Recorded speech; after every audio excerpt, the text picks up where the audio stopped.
I competed in Australia's only Yu-Gi-Oh! Championship series, and it did not work out for me one fucking bit. But let's try to understand why I think the Australian YCS is such a big deal. For those of us who live in Australia, there are two major events per year, one YCS and the Oceanic Championship, and for us paid actors, it really is prohibitively expensive to travel to other countries in order to play in their events. Consider the fact that the closest continent that you can play a YCS in is the US, which requires a 14-hour flight from Australia to LA. Players who have dedicated their entire life, money, soul, bodily fluids to playing this game, I'm sure that is a trip worth taking, and maybe I may even do it myself once. But it's too much to afford with so much going on in our lives. So that means the only event that happens for most of us is this YCS. And that puts a lot of pressure on us to try and perform. I put a lot of pressure on myself to try and perform. Alright fellas, let's break this up into chapters so we don't lose interest. Preparation. In December 2024, we witnessed Steven Trifanovsky win the last YCS of the year using a completely new strategy in Fiendsmith Raziel. But shortly following that event, we received spoilers for the new set in Supreme Darkness, which contains the Mitsurugi cards. And spoiler alert, that is the deck we end up playing. But we know there are going to be 5 major decks by this time that were going to be playable: Raziel, Fiendsmith Raziel, Mitsurugi Raziel, Malice, and Blue Eyes. Leading up to the event, there are some local events, OTS Championships, small regionals. I'm trying to play a more fun version of the deck in a Runic Bestial Raziel, and while I am enjoying myself and taking a few wins here and there, it really has its problems. The flaws are obvious, and there's nothing I think I can solve in the time we have before we get in the car. So to be more productive, we do swap over to the Mitsurugi Raziel deck because I think it's going to be more productive. And everything is going well with the testing. I decided to focus on my technical play and building good gameplay habits by grinding dueling book games, arguing over the fake online points with the judges, and making small changes here and there to ratios in the deck list, but choosing not to make any huge sweeping changes. However, 3 weeks from the YCS, there is one deck that appears out of nowhere. Dinkabui appears from a pocket dimension and goes 18-1 with a pure Fire King deck that plays a ton of hand traps and capitalizes on the hate being placed on decks playing purely light and dark monsters. This deck has incredible resilience to hand traps and focuses on remaining low to the ground such that all of your plays force you to never have to read the big level 11 light rock. And you can repeat the same series of actions every turn, meaning your once a used hand trap like Ash Blossom isn't going to net you any real prevention, and your Ash Blossom then gets turned into a Heater and then into a Princess, and it all goes downhill from there. Our existing deck list does not handle this matchup well at all. I'm losing comfortably 75% of game. But when we look at the deck list and how you would want to prepare for this deck, you're putting in DD Crows, Extra Hate, Soul Release. If we really wanted to maximize this matchup, we would be sacrificing consistency against all of the other decks. And because of this, we just decide technical play is going to have to be enough. The one dweller in the list is going to just have to be enough. At the end of the day, you can't build to play against every single deck. Sometimes you just have to rely on your skills and your technical play to get through the bad matchups. Arriving in Sydney. The first major shout out goes to the Heatseeker himself, William Brumley, as he and I decide on the Mitsurugi Raziel deck early, and having someone to bounce ideas off of is really helpful and should never be underestimated. At this point in time, our only issue with the ritual monsters is that they are inherently flawed. The ritual mechanic requires a ritual monster, a ritual spell, and tributes for said ritual. We decide we just want to draw as many cards as possible at the beginning of the turn so that we can be insulated from our opponent's interruptions, either by having more things to do, or by being able to ritual summon Ame no Murakamo to tax our opponent trying to interact with us. So, we have a few options. We can choose to play Pot of Desires like the pure decks, and risk losing a series of one-off cards that will be necessary to grind out ritual monsters in some games. We would still be able to perform that first ritual summon in theory, but our follow-up on later turns is going to be quite bad. Pot of Prosperity is solid, allows us to dig for the exact piece we need, but is sadly limited. Or Pot of Extravagance, which will require us to change our entire blueprint for the extra deck, sacrifice all of our utility, but would guarantee us 2 draws at the beginning of the turn. We decide the funniest option is Extravagance, and it offers a few unique benefits. It lets us front-end all of our play options. We will know what cards we have access to right from the beginning of the turn, instead of drawing cards from Dugares or Cross or Talents later in the turn. Therefore, our decision making is going to be slightly better on average across the course of a tournament. In longer games, it does mean that we can confidently throw X-Ryziel into boards and get multiple hits from Eclipse Twins. Think about it. If your extra deck is 3 of every single card, and you either don't resolve the Extravagance, or you don't banish all of the pieces, you may be able to summon 3 Detonators raw over the course of a tournament, or over the course of a game. You might be able to use Eclipse Twins 2 or 3 times. Those were all advantages to having the deck list the way it is to support Pot of Extravagance. And it also means that our first action will show unknowing opponents that we're playing a deck that makes use of Extravagance, which is not what people think the Ryziel deck is going to be using. If they are going to think either Fire King or some trap variety deck. With all of that in mind, I'm going to cut over to the deck list. Bye! Fellas, welcome to the deck profile portion of the report. As you can see here, I have played some Mitsurugi cards in this list.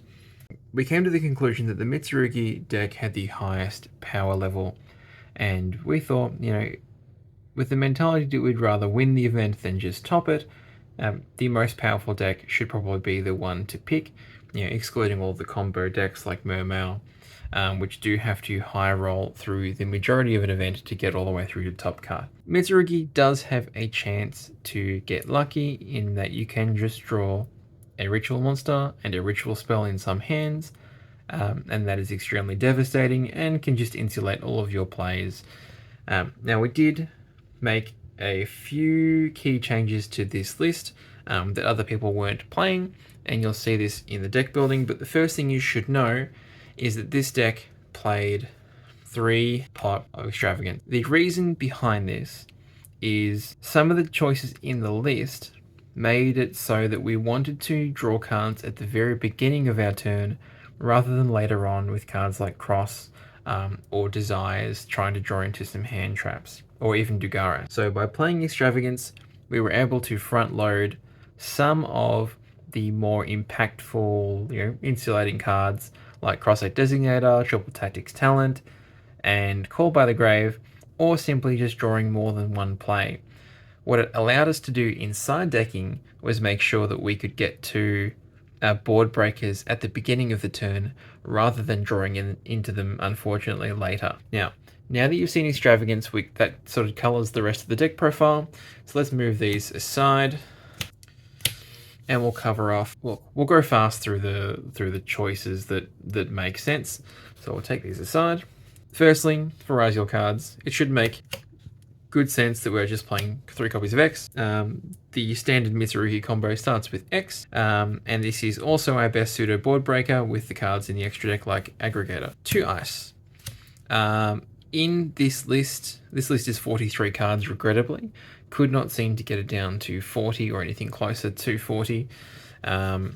Ice, while a stellar normal summon for obviously the Ryziel cards, is not necessarily ideal for Mitsurugi, as you sometimes want to be normal summoning Saji. 2 sword, not a great starter. We did not want to draw it as a starter. Perhaps there would have been an argument to play just 1, but having more than 1 means that you can occasionally draw it to insulate your X or your Ice being negated. 1 node, necessary. 1 cross, necessary for any games going first. One important thing to note is you cannot resolve its draw effect after you have resolved Pot of Extravagance, so please do not try to do that like I did multiple times, and my opponents very graciously caught me before I drew the card. And then 3 copies of Bonfire. Unless this card gets limited, I do see no reason to play 7th Tachyon, so please don't go and spend $150 on pre-ordering that card. For Mitsurugi cards, 2 Saji, 1 Kusanagi. On reflection, this card could have just been a 3rd Saji, and the deck wouldn't have been any lower in terms of power level. What a Kusanagi does allow us to do in some scenarios is if we are just ritual summoning from hand at the beginning of a combo, you can Kusanagi back a Saji, prez to resummon the Saji, so resummon the Kusanagi, and then make a do a drive. Reality, that doesn't really come up an awful lot, and I would have preferred just to have a 3rd Saji in the deck rather than drawing this card all the time. 3 Ritual, because you just want to draw as many of the pieces as you can. Same argument for 3 Prez, and we're playing 1, 2 Ame, and 1 Futsu. Going into this, I and ahed about whether I wanted to play just Ame or 1 Futsu, 1 Ame. You do want to play slightly higher numbers just so that you can see them in tandem with the ritual spell or in tandem with prayers, and Futsu was necessary for grind games. Now the hand trap lineup. Let's explain what the theory was for the hand trap lineup. I wanted a lineup that prevented my opponent from really playing any of their turn. So cards like Foolus, apologies for the German, and Droll. Now by resolving Droll and Lockbird, we guaranteed that our opponent wasn't getting to any more Ryziel cards. They weren't getting to Cross. They weren't drawing cards. They couldn't Talents draw 2. They couldn't Desires after in the pure version.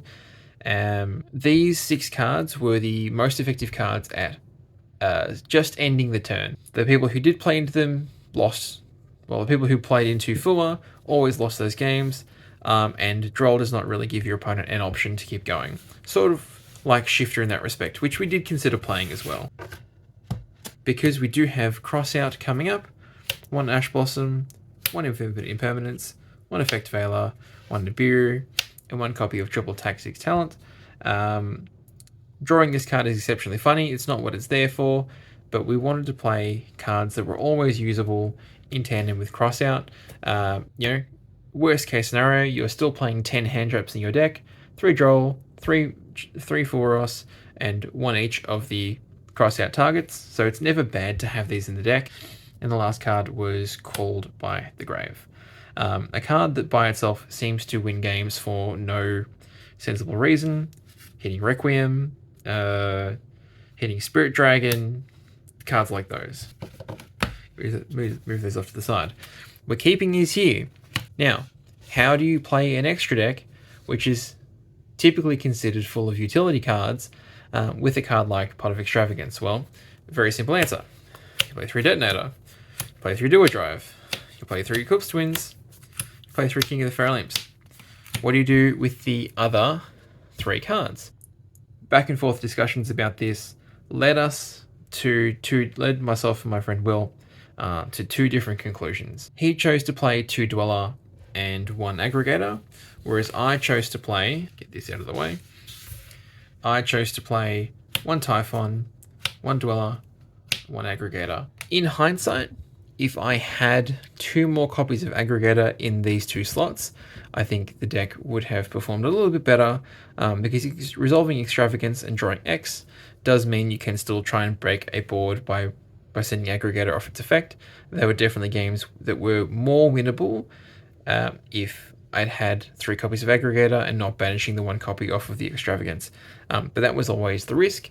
I think it's a very low percentage that resolving Extravagance doesn't win you the game, unless your opponent did just fully go off on their first turn. But in some of those games were just unwinnable anyway, particularly against Malice. I never could beat Malice going second against their first turn board. Now, for side deck, because we are playing Extravagance, again, the entire point of the deck was to make as much use out of seeing this card as possible. So, with that in mind, board breakers. 3 copies of Forbidden Droplet, 3 Beautiful Clip, and 2 Lightning Storm. Because I assumed that the Blue Eyes deck would be the most popular deck in the room, simply due to accessibility, whether people had drill beams, or not drill beams, whether people had Lloydie Loads and Ether Barrels or not. If your opponent just puts on the board 2 copies of Blue Eye Spirit Dragon, you can just out those by draw phase priority activating Droplet or draw phase priority activating Book of Eclipse. Lightning Storm has a similar impact, except they can negate the graveyard effect of True Light by just using Spirit's effect. So while this was more for back row decks and Ryziel decks playing Metal Tronuses in the back row, Solemn Strikes and all that, these cards were definitely for the Blue Eyes matchup. The last few side deck cards are pretty self-explanatory. I think everyone and their dog were playing these. 3 copies of Lancia, 3 copies of Meows. Could have been Perulia, and looking back, Perulia may have been a more effective choice. And then 1 copy of Great Purification for when we were going first and we could essentially play around our opponent's board breakers. And back with the rest of the video. Now, before we review all of the replays, there is one key replay you need to see before we move on. Every time I say I did the combo, this is what the combo looks like. Starting with 1 copy of X Ryziel. This is the simplest form of the combo that only requires 1 card and goes uninterrupted. Whether that means they have a crossout designator or otherwise, called by, or just more ritual pieces in my hand to get around effects that got gated. This is how the combo goes. Special X, summon sword. We'll try and speed this up. Overlay for imps. Attach to search Saji. Normal Saji to add ritual spell. Overlay for twins. Then sent by ice to reborn Imperial Imps. To detach again to search Arme. Ritual spell to summon Arme by sending Saji to Kusanagi to deck. Kusanagi will trigger to add back ritual spell. Ritual spell to summon Futsu from deck. Arme. Arme will then go ahead and search Prayers and reborn itself. Prayers will tribute the Futsu to add a ritual, reborn at level 4, and Futsu will summon itself back by adding Prayers for a follow-up. Now overlay for Duo Drive. Attaching a material from our graveyard. Duo Drive to search Node and Cross. Cross again will provide us some follow-up. Node to send imps to revive the 4. Make Duo Drive, set Prayers, and that is the end of the combo. In round 1, after a 30-minute delay for all of these stragglers who don't know how to use Neuron turned up and were assigned to each other in rounds, I play against Blue Eyes. Now I win the die roll and my hand is in fact the X combo that I will show you on the screen. If you've already seen it, fantastic, you're going to see it 30 more times today. The game we're going to focus on replaying games 2 and game 3. Let's pull that up. Game 2, my opponent gets to go first.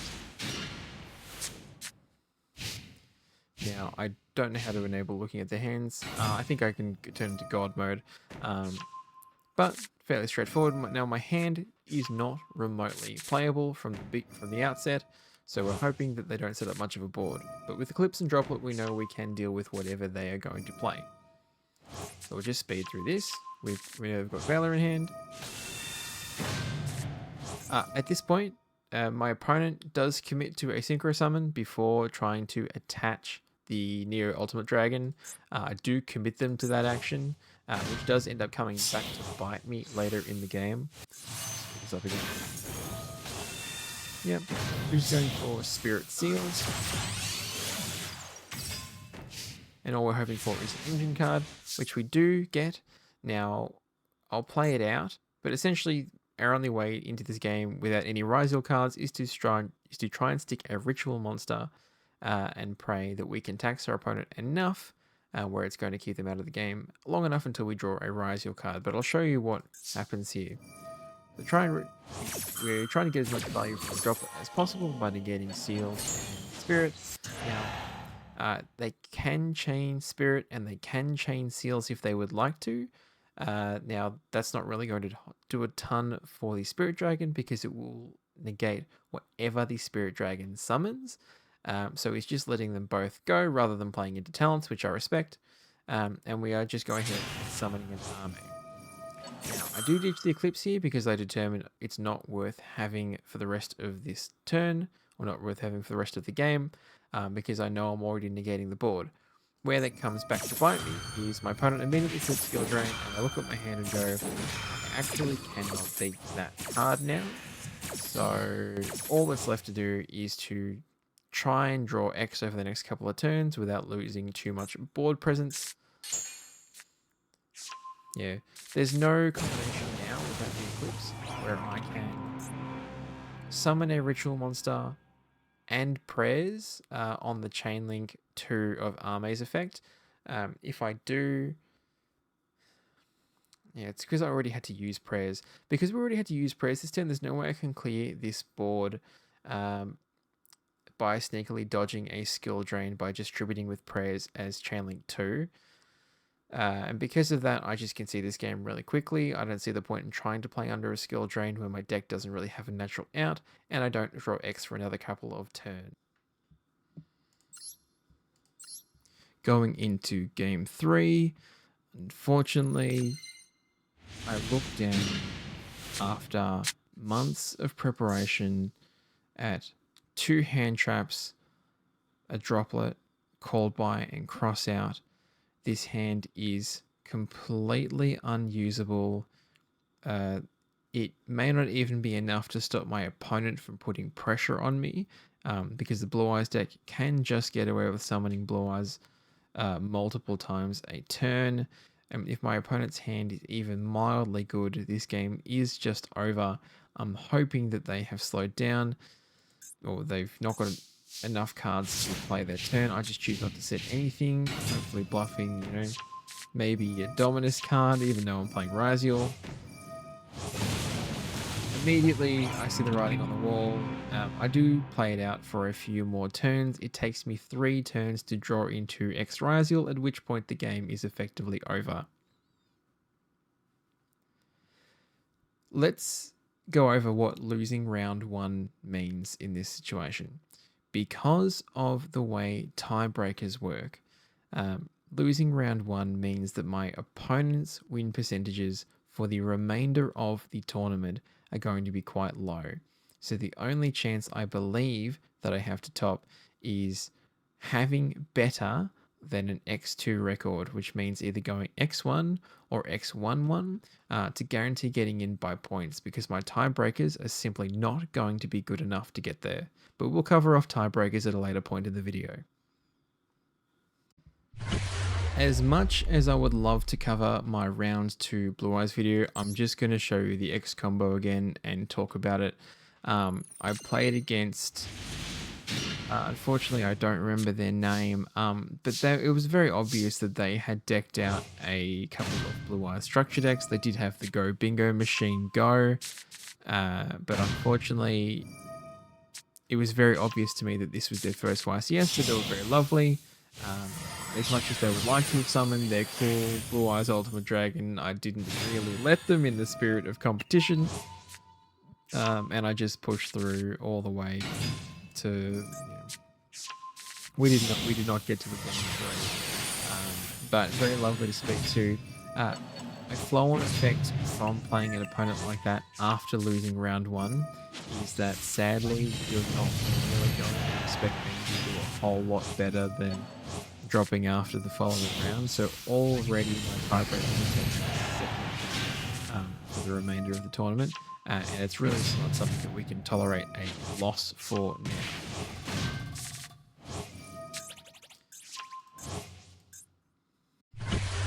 Moving right on into round 3, I'm playing against, as you can see by the gold sarcophagus on the preview here, we do play against Malice. Now Malice is the most terrifying matchup for me, because if I do lose the dice roll, like I did against both of my Malice opponents on day 1, the game is effectively unwinnable, unless you open a real critical mass of hand traps.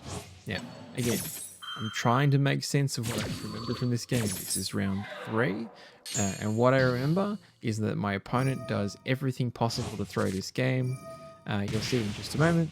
So they summon the White Rabbit off of the field spell, set TB11 for follow-up, bash Dormouse, summon Chessy Cat.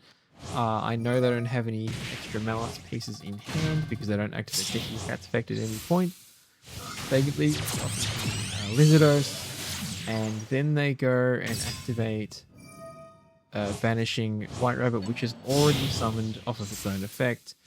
They go ahead and make White Binder and set follow-up. And as you can see, my hand is pretty subpar, having both the Kusanagi and the Node. We're hoping for some really critical piece of interaction. Now, the ritual spell isn't too bad. Let's go for X, but we get Droll and Lockbird straight away, which really unfortunate. This game could have gone a long way. I think it's just trying to stick to a detonator here. Yeah. Just to try and clear as many pieces as possible.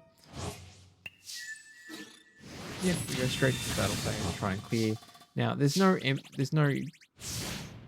impetus on my opponent trying to interact with me because this is all I can do with the card that I have in my hand. They normal summon Dormouse, and I just see that the writing's on the wall. Now, while I would love to show you what happened in games 2 and game 3, game 2 was just the X Raziel combo. My opponent did not have a way to deal with it, but in doing so in that game, they do reveal that there are some Kashtira cards in their deck, which is very handy information for game 3. I do have Lancia and full combo in game 2, so not a game worth evaluating. In game 3, I have tried to recreate this replay a few times now. All I know and all I can remember is that I have Lancia and a stack of Raziel monsters in my hand, and my opponent has Primeval Planet, or whatever, whichever the one is searching Kashtira cards. They normal summon White Rabbit with Unicorn, make IP enough to interact with me on my turn with a TB11 set. I believe at some point I'm able to just stick a detonator on the field before they try and start using IP. The Unicorn effect is completely irrelevant to me because there are 3 ofs of every card in my extra deck, so I don't even worry about playing around it. And I just try and get to a detonator as quickly as humanly possible so that their IP has no value. They've got no follow-up because I think I have a second Lancia in my hand. But yeah, that game goes very quickly to me, just based on hand strength alone. Round 4, not to spoil too much, but is pretty much the end of my tournament run. We get a second pair into Malice, and we do lose another dice roll. But this game's a really good one to evaluate because there just may have been a way I could win these games. So it's really important to review these wherever we can. So again, my opponent's going first. Now, to my understanding, they have Chessy, an Impulse, double Impulse, and double Big Heal. Now, they've got all the ways to extend through my players if they want. Crazy how one Chessy and a Big Heal does all of this. Yep. So they're planning to go through Red Ransom here. Now, I haven't assumed that because we didn't activate Chessy that they didn't have another Malice in hand. So I'm hesitant to Veiler because I don't want to run into another extender. I could also have Drolled there, but I'm also not too sure. Droll was what I had in my hand at the time. I just think that was another card that I couldn't use. Yep, getting to see the follow-up on my turn. Essentially, from what I've learned in these matchups, is all they really want to do is, just get White Binder back on your turn.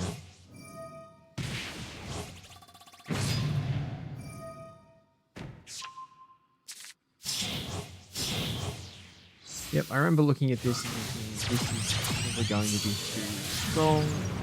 SP is really great interruption here for me. Yeah, banishing White Binder, getting White Binders back. And at that point, I'm pretty sure I draw into my next card, and it's nothing relevant. I think I even draw into Ryziel Cross. Just cannot do anything with his hand knowing what's going on. The Veiler was useless, the Droll was useless, and I don't think X is enough to push through. So we move on to game 2. Now in game 2, we do just do the combo, completely uninterrupted, and my opponent can't play through it. At some point we get to, just blowing up their entire board with an army. So not even going to try and show you that game. Recreating it would just be a waste of both of our time. Now, round 4, game 3, going second into Malice again. Obviously, we're sided now. This is the first game of the day that I look at where I could have really won this one if I had the time to think this out. So I immediately go for in standby because I want to play around talents. I just go Dormouse for White Rabbit. Now I'm praying they give me the extra cards because, as you can see, my hand is incredibly weak if I don't draw really key engine pieces, and a nightmare situation. They thrust into Impulse, which means I can now no longer Ritual Summon, which was my only play. Draw into Prayers. Now Prayers is a great card, but it's not the Ryziel card I was going for. We just get Impulse. I could try and Prayers to play, but I don't see the value in it because I can't really get back around to Ritual Spell, I believe, from where I am. Yeah, just try and Lancy again, put them on the worst position, they can get into a damage, they link off into an IP because they do have the GWC set.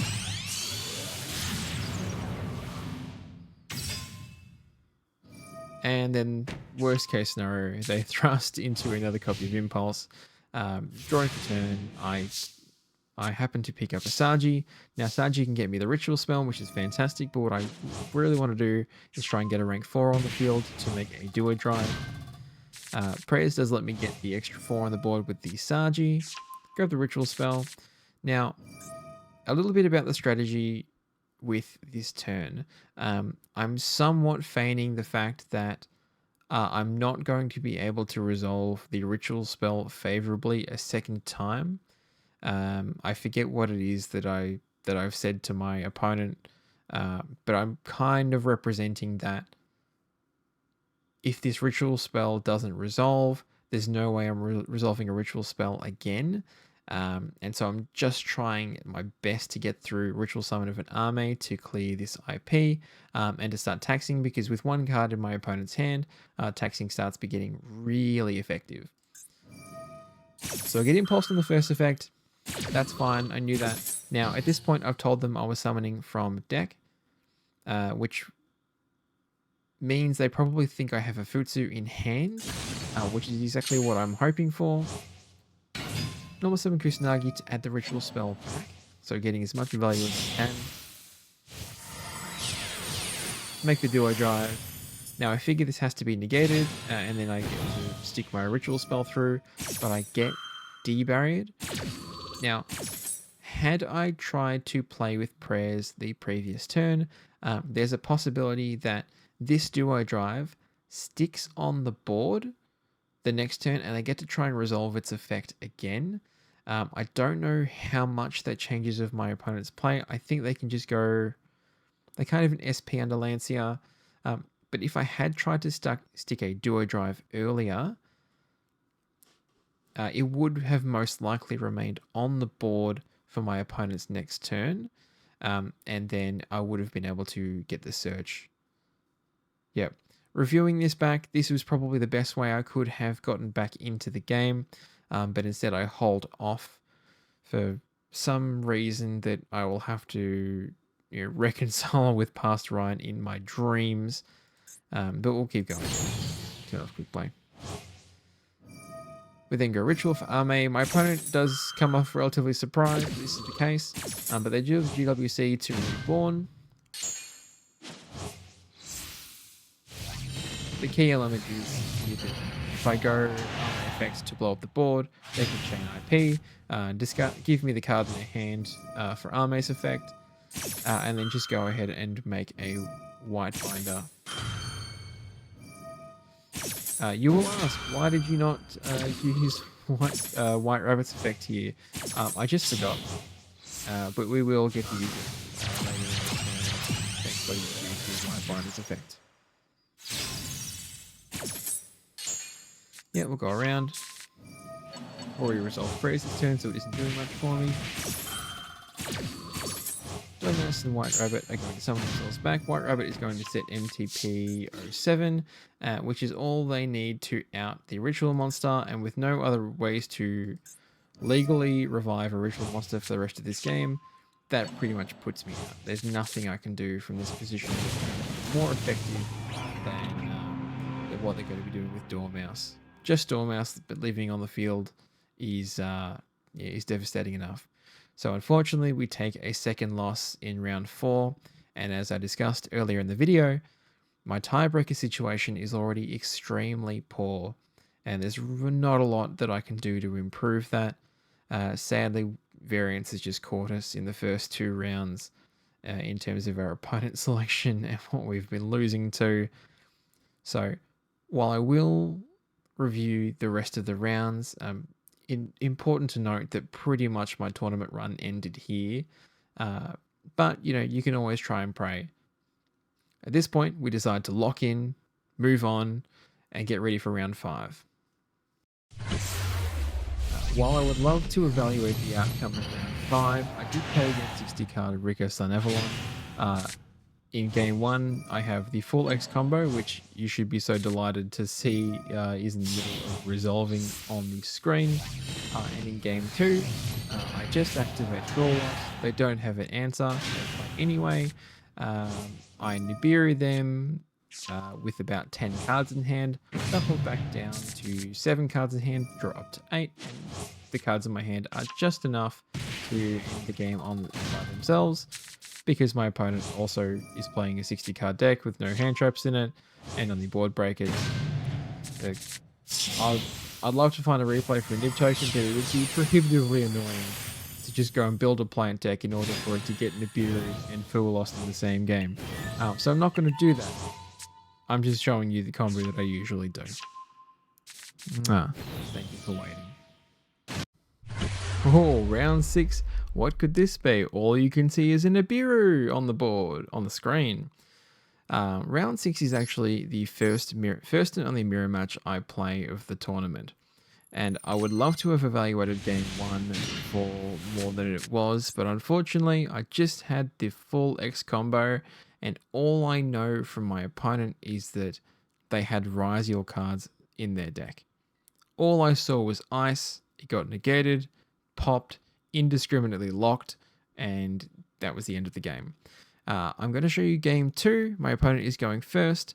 Now, I just have Full Loss. Now, I'm presuming it's Fiendsmith because it's the most common variant after Pure, and my opponent did have a higher deck count.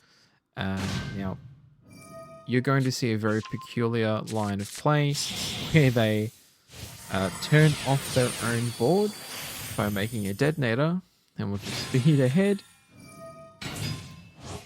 They opt not to give me a draw and pretty much kill all of the follow-up in their hand, and they just go ahead and make a Baguska.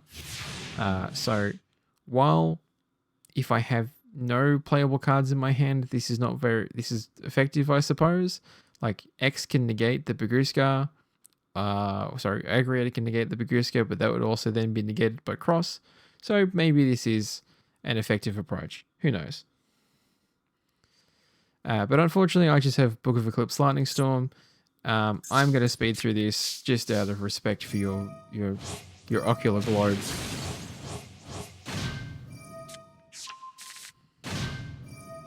They reveal, I believe, the last card in hand is X. Or actually, the last card in hand might actually be Mitsurugi Ritual.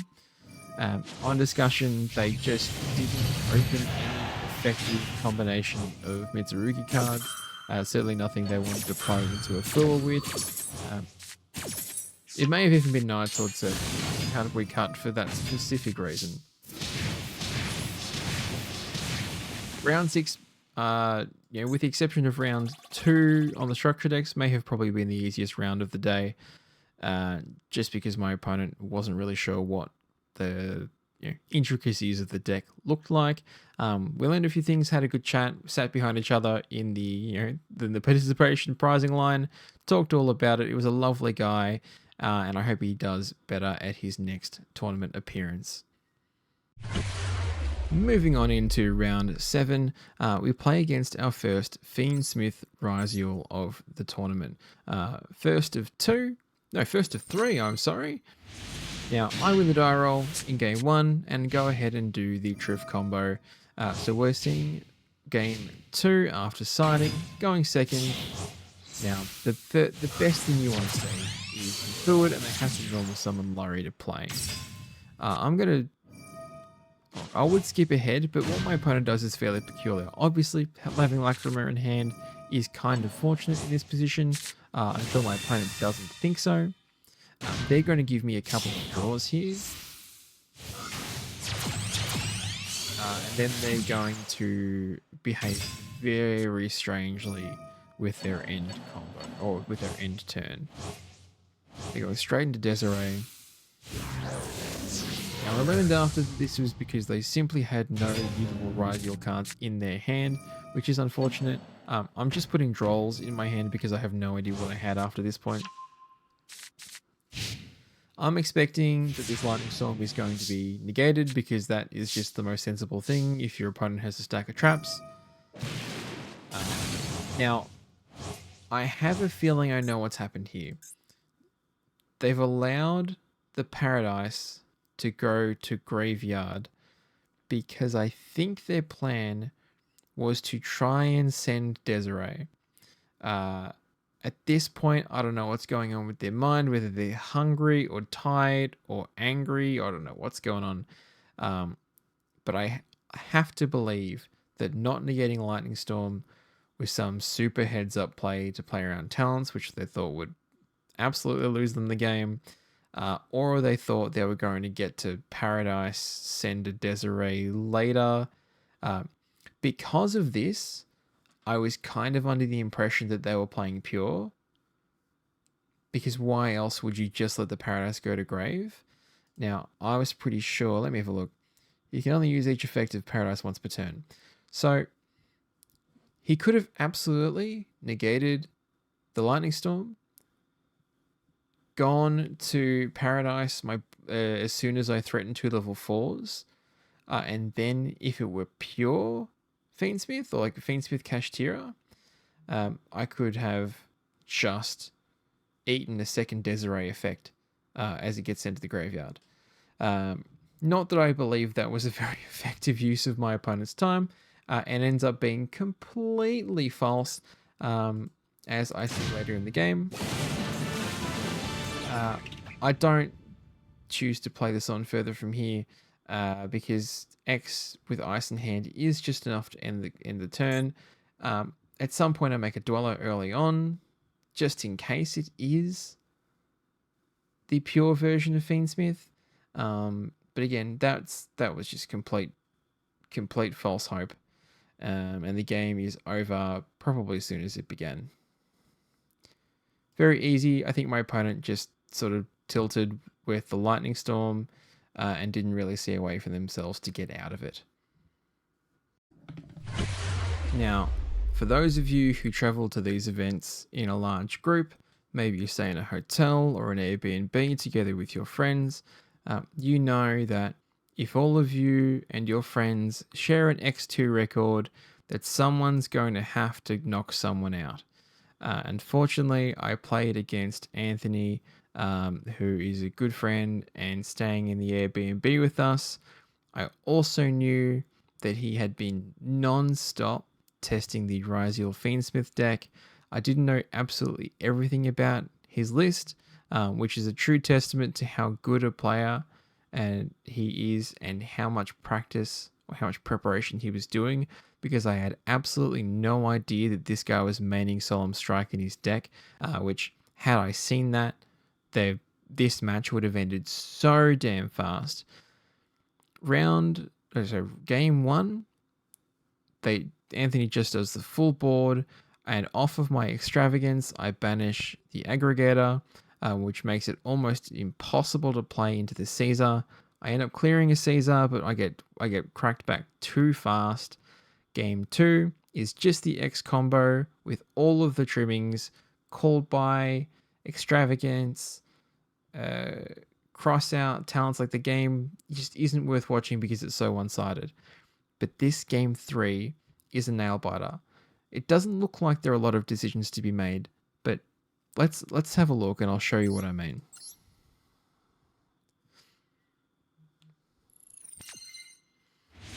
So game 3, I know he's going first. I don't think he's the one to metagame me, and I look down at a hand which, like round 1, is completely unplayable. And he goes and sets 3. Now, this could be a fantastic thing if I draw a good card to play, but I do not. I draw a ritual spell. Lightning Storm picks up 2 strikes and an imperm. That's got to make Anthony sweat. We don't see anything, and we realise that's because his hand is only doing things with combo with a normal summon. I'm putting on really no other ancient cards, so Call Bind the Requiem here is always correct.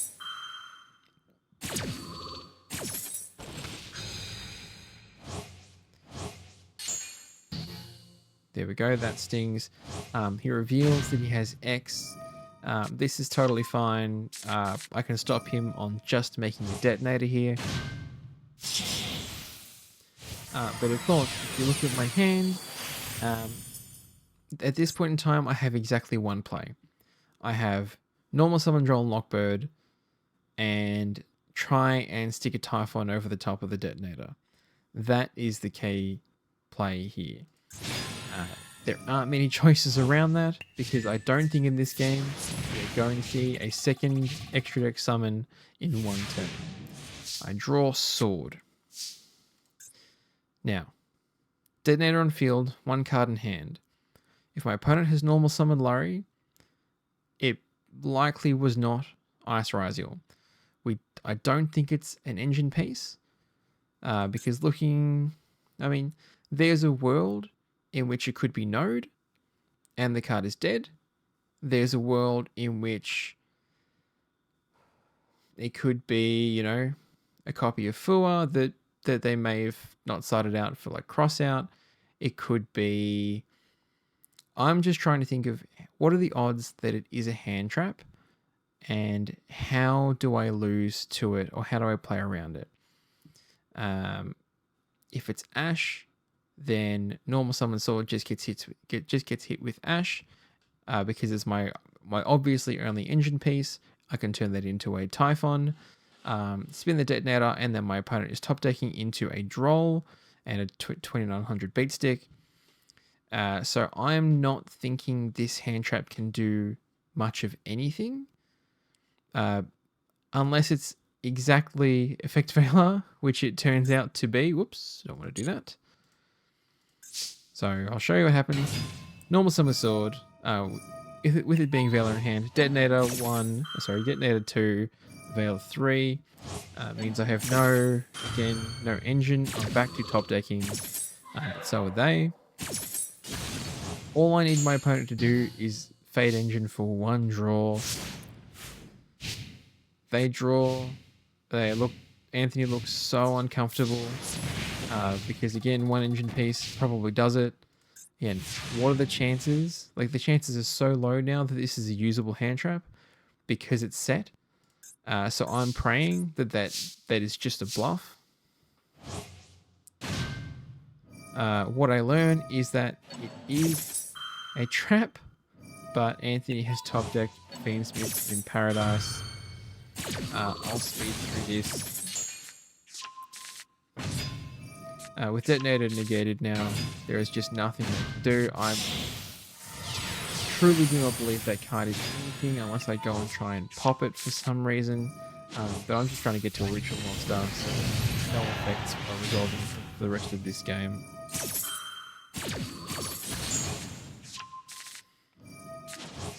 For anyone who would like to suggest that the Detonator should have had an aggregator underneath, there was no real good point in this turn for an aggregator to land. It's probably what he did have under there, but it didn't make any difference in the course of the game.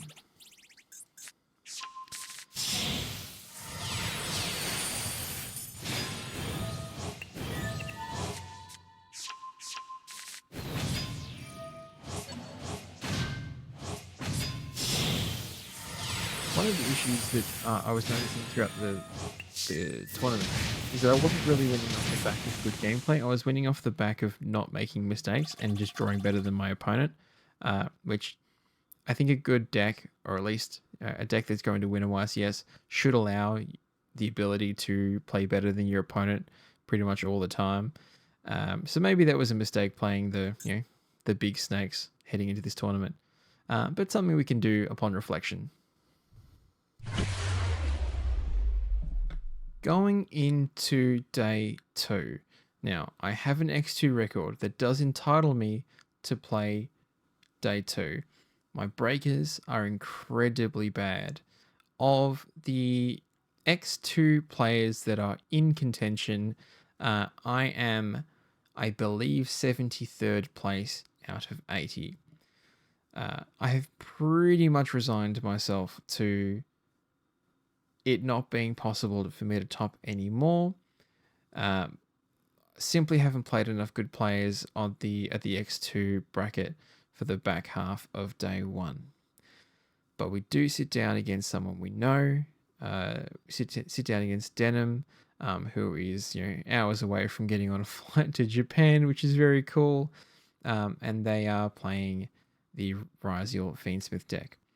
Now, game 1, I win very comfortably. I will show you the X combo in the post edit as I'm talking about this. Game 2 and game 3, I'll put it like this. It makes it easier knowing there was no chance of me topping post playing this game, because it makes throwing these games, a percentage point more tolerable. But we'll play game 2. Now, I am playing second, as you can imagine, in the pseudo mirror, I suppose. And I'll look down at a very, very comfortable hand. My opponent, with what turns out to be no engine pieces in hand, is just passing on 2 set. Bonfire for ice to specifically play into Droll if they have it. Now I cross out for Droll here. In the number of ways that this game could have been won, I don't need to activate crossout here. What I can do is hold crossout, talents the hand to have a look, which reveals a talents and a Nibiru, which I pick the talents out of. I can hold crossout for what is most likely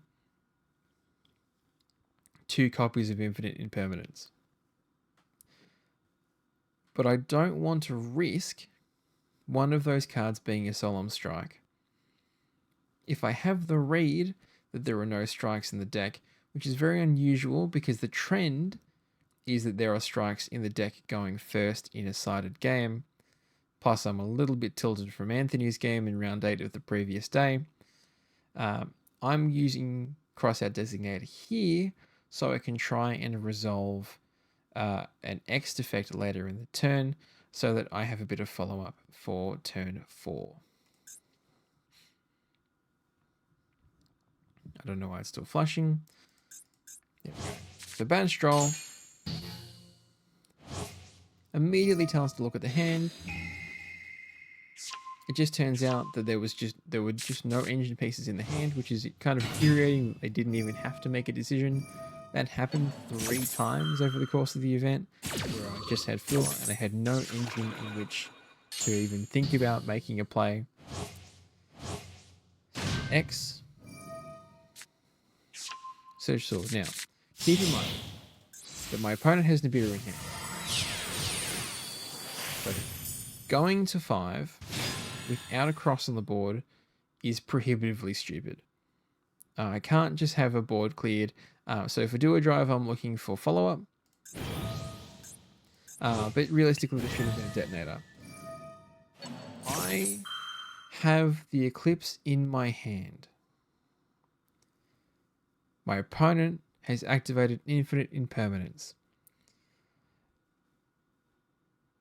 Warning warning, warning, I'm throwing the game because I throw the imperm in my zone of choice, which is already frothy and bubbling away in the Master Duel Simulator. And my imperm, so my eclipse and my duo drive are both negated at once. I search X for follow-up, and I pray whatever deity exists that he does not draw an ancient card, because there is no way to stop it. Normal summon sword. I immediately respect that is the end of the game, and I go on.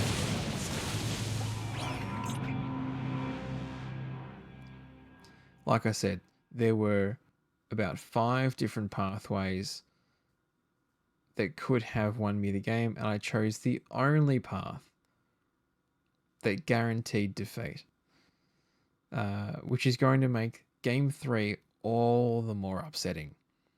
And we're just going to skip straight into Game 3. I'm wrong. I'm going to have a drink break, and then I'm going to come back after a brief edit. There are no replays for round 10. At X3, with 1 round to go on day 2, I decide that preserving the breakers of the people I know are still playing is more important to me than trying to go and enjoy some side event. I don't have an Edison deck. I don't want to play winner mats. I don't want to play for a prize card. I just want someone I know to do well. And thankfully someone from Melbourne did end up winning the event, a person who I think played incredibly well, prepared incredibly well, and deserves to have won this event and have their time in the spotlight. But I sit across for an empty table for 10 minutes. Now, for those of you who don't know how no-shows work in Yu-Gi-Oh! If your opponent doesn't arrive at the table, or doesn't present their deck, within 3 minutes they get a game loss. If they haven't presented their deck by 10 minutes, they get a match loss. I am sitting in a group of 5 tables which are all no-shows. They're all off playing the Edison side event or something. They're all trying to win a giant card. The next person down from me is 3 seats down, and it's Anthony, whom I beat in round 8, and there's just an incredible amount of survivor's guilt. Like, could I have given it to him? Would he have gone further?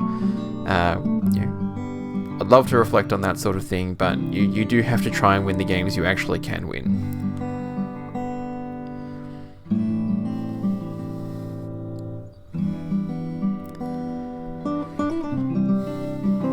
If I had to reflect on the deck choice, there would be a couple of things that I would change.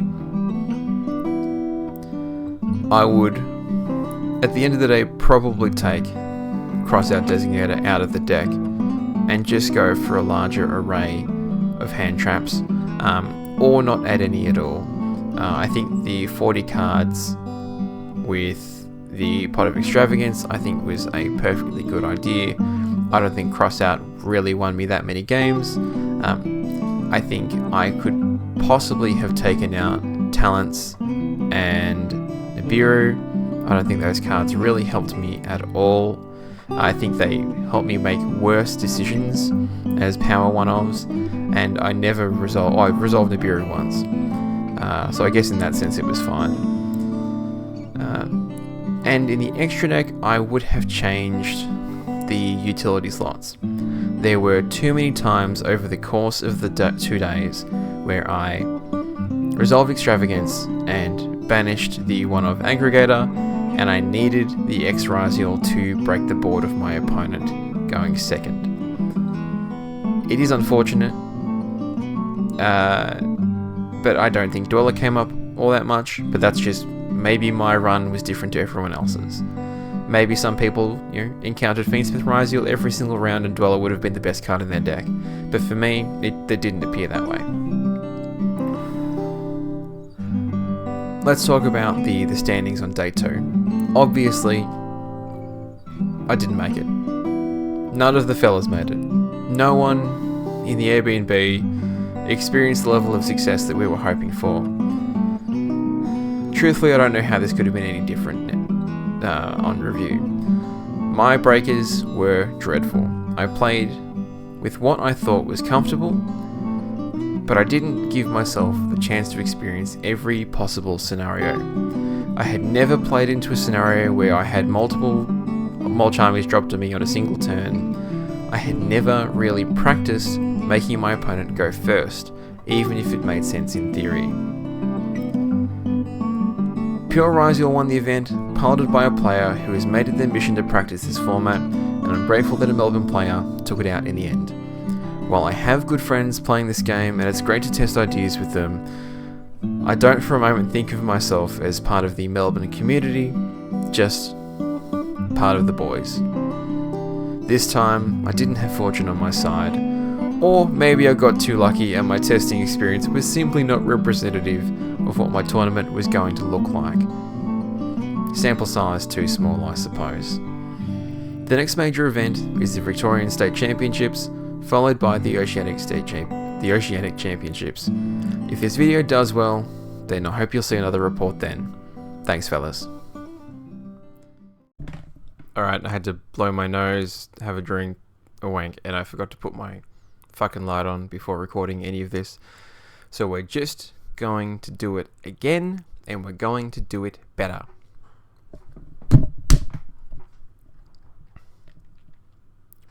I competed in Australia's only Yu-Gi-Oh! Championship series, and it did not work out for me